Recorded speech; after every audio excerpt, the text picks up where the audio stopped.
Hello students, welcome to the English class. In today's class, let us read and understand the lesson Whatever We Do, written by Clifford Martis. Let us know about the author. Clifford Martis is a Christian by birth, a socialist by choice, and a lawyer by profession. He was born as a Christian, but by choice, his own choice was to become a socialist, and he was an advocate or a lawyer by profession. He studied in Don Bosco High School, Lonavala, Pune in 1969. He lives in Mumbai. His hometown is Mahim in Maharashtra.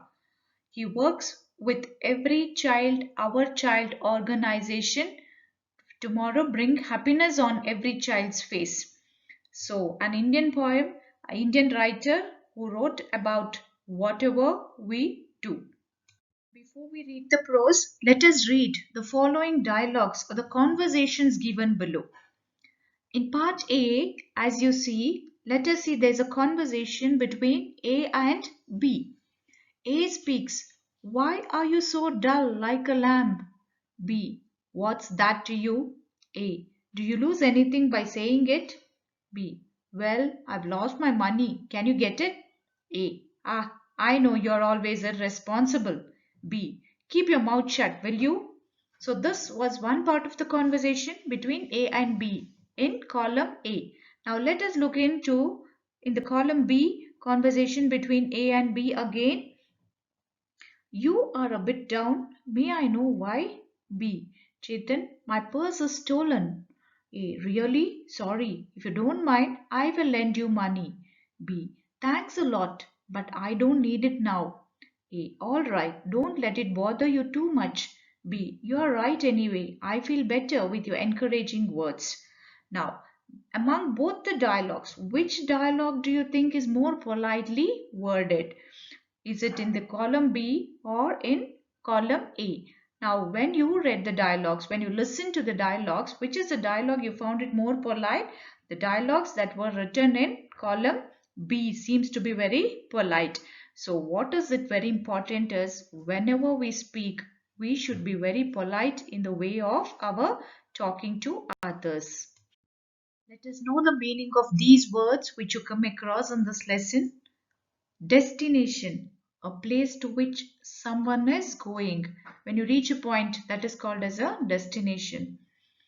Complacent, too pleased or satisfied with oneself. If you're very happy with somebody, or that is called as complacent. Suppose is to think or believe that something is true. Gratitude, the feeling of being grateful when you're thankful for somebody for any of their help or anything, that is gratitude. Make amendments, that is make changes or compensate. Instead of one thing, do the other, that is compensate. Make up for. There's some mistake which has happened. You try to cover it up with helping out in any other way, that is make amendments.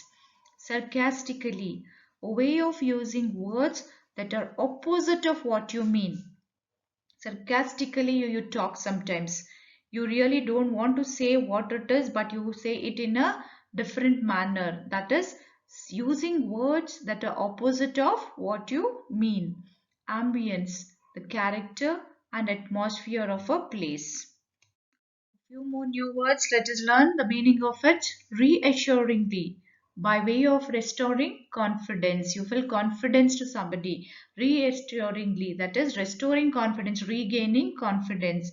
Alms is money, clothes or food given away to the poor. When we lend it to somebody in the form of money or clothes or food to the poor people, it is called as alms. Persist, to behave firmly, very particularly. Innovation, introduction of new things or new ideas is called as innovation. Fare, old fashioned or formal food that is offered as a meal. Devoid of, lacking or emptiness. Courtesy is good manners. Relegate is give less importance to anything. Now let us proceed with reading the chapters, children. You need to refer to page number 73 to 78 for the lesson reading in your textbook.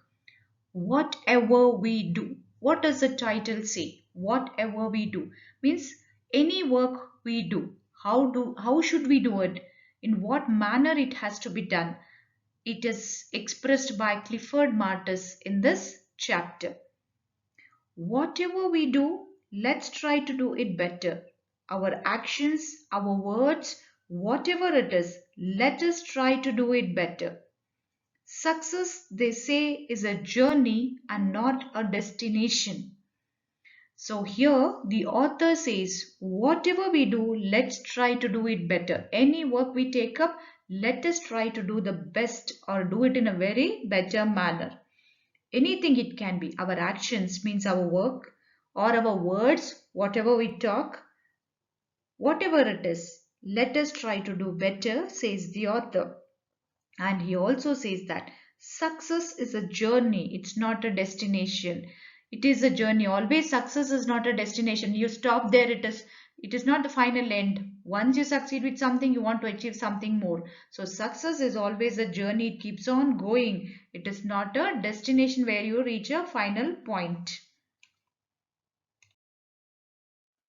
We can also say that progress also is a journey and not a destination.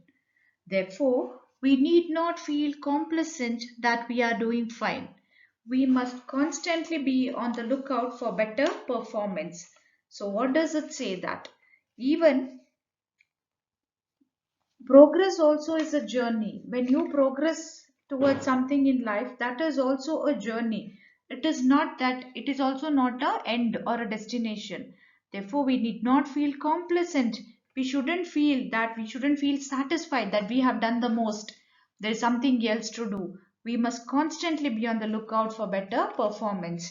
We have to keep moving with our work. If I want to thank someone, I can say thanks, but suppose I say thanks a lot, wouldn't it be better? Depending upon the time and the situation, we can try and improve this even further and say, I am very grateful to you, or you have been a great help. I thank you from the bottom of my heart, and so on.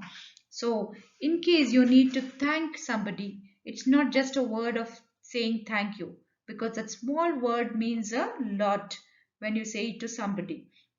So the author expresses it in this way. I say just thanks, fine, but still if you go more better and you want to make your words much more better, you can say it thanks a lot. And depending upon the time and situation, like either if the help, if you have taken a great help from others, you can even express it in this manner. I am very grateful to you. That means I'm very thankful to you. Or you have been of great help, or you can say that you have helped me on time, so I thank you from the bottom of my heart, and so on. So when we speak our words should be spoken in such a way that it impresses the person to whom you are talking to. This is a simple case of expressing gratitude, but when we think a little more, we can learn to do or say things in a better way by giving some thought to our action or speech. I had an appointment with a person who was senior to me in our erstwhile company. I was a bit late and trying to make amends. I said, I am sorry I made you wait. Oh, it's okay, he said, and added, it's a pleasure waiting for you. I felt flattered. One might argue that the other person might have said it without any thinking. Even then, I would say that I like to hear such statements, unless, of course, they were said sarcastically. So, one more incident the author explains here. A way of simple, previous in the previous paragraph, he had mentioned about expressing gratitude. Now, when we think little more, how better we can do it if we add little more action to our words, to our speech. So the author had an appointment with a person who was a senior to himself in an erstwhile company, in an earlier company which the author was working. He was a bit late to reach the company one day, and he was trying to make amends. He was trying to make changes, like he wanted to make say express sorry to himself. I am sorry I made you wait, he said to that person.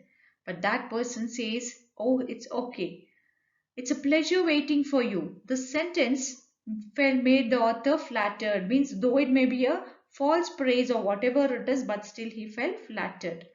And here, because of this, one may argue saying that it may be thought said without any thinking. It may be just for the sake of words. Even then, the author says he would like to hear such statements. Yes, naturally, all would like to do this. Nobody would like to be shouted back. If you are late for something or if you are late to attend somebody, you should have that polite way of expressing, saying sorry to them. So, when we speak about saying or doing things better, a question arises about comparison because better usually follows than. Wise people say that we should compare ourselves with our own selves. I should compare my performance of last year and see whether I am doing better or not now. So, when we speak about saying or doing things better, there is a question that arises about comparison. How better are we doing our work? Usually, we always have a habit of comparing ourselves with others. Like when we do a small work, we see how the next person is doing or our neighbor is doing. We always try to compare ourselves with them and try to do it much better comparatively to them. But here, author says that wise people should always compare ourselves within ourselves. Comparison should be within ourselves. How is it? For example, if you need to compare yourselves, you need to compare your performance or the marks of one test to the other. How better you have done comparatively to the previous test. How better have you improved your actions or words comparatively to the previous ones. So this is how, and comparison should be within yourselves, not with any others outside. One of the ways in which we can do better is by adding words to our actions and also adding actions to our words. Let me tell you about an incident. I was waiting for the lift. The lift came down and I found that two fellows, shouldn't I say persons or even better gentlemen, started removing packets which were fully occupying the lift. I noticed that they did the job fairly fast, giving me an impression that they did not want to delay me. In a little while, they finished the job and I got into the lift and went to my training center. In the class, I mentioned this incident and asked the trainees to explain how this particular situation would have been rendered better. So now, one of the ways in doing our words which we can do better is by adding words to our actions. Our actions may not match sometimes. So what is better? You do the actions which is relevant to the work what you are doing. Now, author wants to explain an incident. He was once waiting for a lift. The lift came down and he found two fellows. The, better to say that gentlemen, he says. They started removing the packets or bags which were fully occupying the lift. There were loads of luggages occupied in the lift. They were trying to remove it outside. They were doing their job fairly well without any delay. They were just trying to pull it out because they saw that somebody is waiting to get into the lift. After he got back, he got into the lift and went to his training center. In the class, he mentioned about this incident and asked the trainees there to whom he was training how particularly that situation could be managed still more better. Let us see what answer he gets from others now. A couple of trainees did mention that the two gentlemen who were removing the packets could have said just something like 1 minute, sir. We will finish in no time. Nice answer. Don't you agree? It would have made such a difference. But another trainee said, you could have thought of lending a helping hand to them. So the trainees, what did they say? When he explained the situation and asked their suggestion about it, one of them said that they could have even joined words to their action. Though the people were removing the luggage boxes or luggages from the lift, they could have shown through their words also. Like anyone could have said, 1 minute, sir, we will finish in no time. It could be a nice answer, don't you agree? By then, one more trainee said to the author that he himself could have lent a helping hand to them. Even the author could have joined them to remove the packets from the lift. So, the different responses the author gets from the trainees. The next situation, let us see how we can make our words and action better. You go to a shop and ask for something. Most often, the shopkeeper or the salesperson reaches out to the item you want and hands it over to you. No word, nothing. Suppose he were to say just two words, yes sir. In posh restaurants, the waiters or stewards do say good morning or some such thing and then ask for your order. But have you noticed how the waiters behave in most of our restaurants, in spite of the fact that the food and ambience are quite good? They usually come and stand near you, expecting you to place the order. Suppose they say just two words, yes, sir. Now, here is an incident. When you go to a shop, most of the salespersons reach out, you ask for something. They just take out and keep it for you on the table. No words, nothing. In case if they say, yes, sir, what do you want? How can I help you? See, that means a lot. And in posh restaurants, in highly posh restaurants, in the luxurious restaurants, the waiters or the stewards, the delivery persons there who get you the food, if they say good morning, it makes much better. But what do they do? Usually, what is noticed? They come and stand near your table, and you need to pay. You need to order things what you need. So suppose if they say just two words saying that, yes, sir, what can I serve you? So that makes a lot of difference in your talks. Doctors treating patients can make their jobs much better if they choose to talk nicely to their patients. A word here or a word there. Most doctors are serious or even stern. Now here, different profession also, our actions and words means a lot. Now especially doctors, we treat doctors next to God because they are our life savers sometimes. So doctors treating patients can make their jobs much better. How? Like they have to talk politely and nicely to the patients. Here or there a word. When they keep checking, take care of, looking into the health of others, they can even speak one or hear two words. And most of the doctors are so severe and stern, like they are so serious, they don't even want to say anything. They just look at the face and you need to explain what you are suffering from, and they just write a cheat for you, like the medicine prescription, and give it. Probably they imply that they are during work, serious during work, doing work seriously. But talking nicely and reassuringly is also a part of treatment, isn't it? It is said that a couple of friendly words from the doctor or even a smile can go a long way in making the patient feel better. So what does it say? Even doctors can be polite.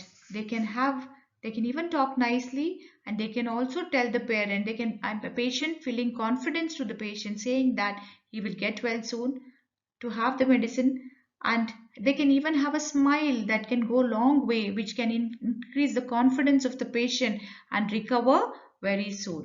Read on. What next incident the author speaks about? On a certain occasion, I hailed an auto rickshaw and said, City Hospital. The auto man did not look at me but simply down the meter. Well, it was a clear indication that he was willing to take me to my destination. But wouldn't it have been much better if he had said, Yes, sir, please get in, or simply said, Come? The least he could have done was to make a gesture with his face or hand. I did mention the point to him, and to my good luck he agreed with me. On another occasion, I called an auto and said, Central Market. He said, Sorry, sir, it's time for me to hand over the auto. And so saying, he hailed another auto and asked, Guru, Central Market.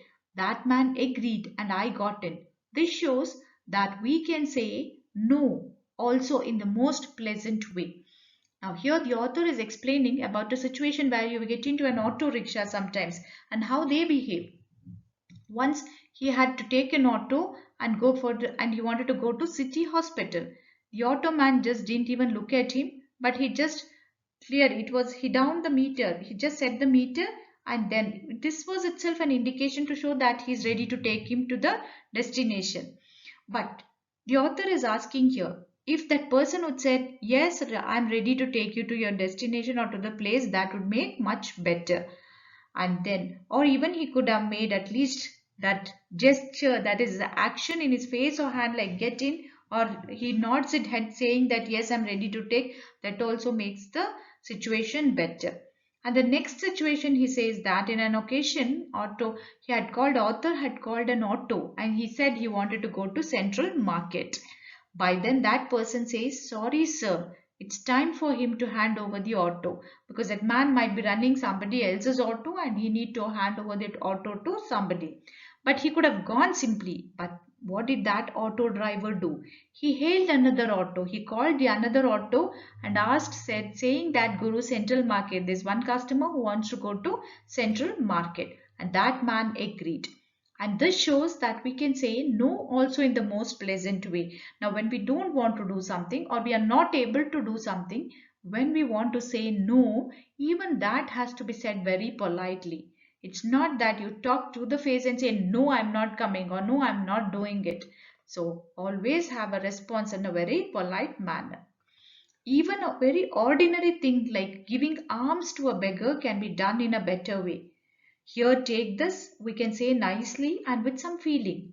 What do most people do? They refuse to look at the beggar. If he persists, they indicate that he should go ahead. Some may say, Munde hogappa, or some such thing. Some don't say anything but try to shun the beggar by their body language. And finally, when the giving becomes inevitable, they give grudgingly. If we decide to give alms, should we not do so gracefully? In Mumbai, they have a nice way of saying Maaf karo, please excuse. It's a nice way of saying sorry, I'm not able to give. Now, when we are in a situation to give alms to a beggar, how do we? It can be done in a better way. If we like it, we should, if we like, or if you want to give alms or offering to somebody to help out the poor, we can say, here, take this. Or what most of the people do, they refuse to look into the beggar also. And if the beggar persists on, keeps on asking for alms, what you can say, what people say, you go ahead. Or say, Munde hogappa, go further in a rude voice. But sometimes when some don't want anything but try to shun the beggar by their body, like the body language itself says that they don't want to give any alms to the beggar. And when finally that beggar doesn't move, it becomes inevitable that for the particular person to give alms, he gives grudgingly. No, like you keep on shouting, why can't you work without begging with others in these ways? But in Mumbai, there's a very graceful way of saying no to that beggar. It's saying that maaf karo. That means please excuse. It's a very nice way of saying sorry, I'm not able to give anything to you. And we have a number of notices, instructions and orders like no parking, no smoking, no admission, visitors' cars are not allowed, and so on and so forth. Don't these terms sound rather rough? Very true. People are trying to be brief because brevity is a genuine need in such public notices. Now, how can public notices be much better? How do we do that? See, we've seen more number of notices when we move on here and there. There will be instructions and orders stuck here and there with saying no parking. That means no vehicle should be parked in that area. No smoking. So smoking shouldn't be done. And no admission means you won't have an entry to that particular place. And visitors' cars not allowed. So somebody who wants to visit anything, their cars will not be allowed. You need to park outside and come, which means to say.